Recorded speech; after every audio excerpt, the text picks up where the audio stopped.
investors are pushing up shares of gun makers Smith & Wesson and Sturm Ruger as Democratic candidate Joe Biden leads in the polls ahead of the November election.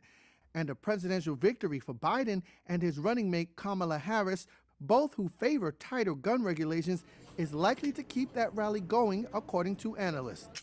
Biden has promised to prohibit the sale of military-style weapons and high-capacity magazines, similar to a ban that expired in 2004.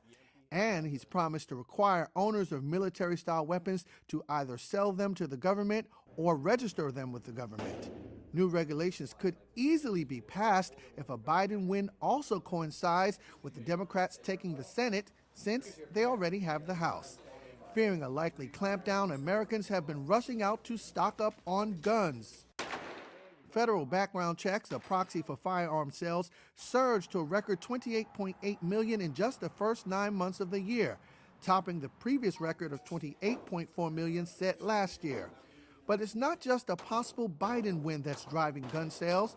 Gun makers say fears related to the pandemic, social unrest in several U.S. cities, and calls to defund the police have all led to a bump up in sales this year.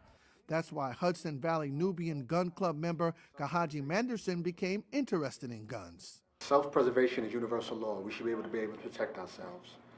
Not looking for trouble, but be able to protect ourselves if trouble comes towards our way. Manderson is part of a group of non-traditional gun buyers. Blacks, liberals, and women have joined in as new buyers. First-time buyers made up 40% of gun sales so far this year, according to a survey of gun shops by the National Shooting Sports Foundation. Shares of Smith & Wesson are already up 135% this year, while Sturm Ruger has rallied 51%.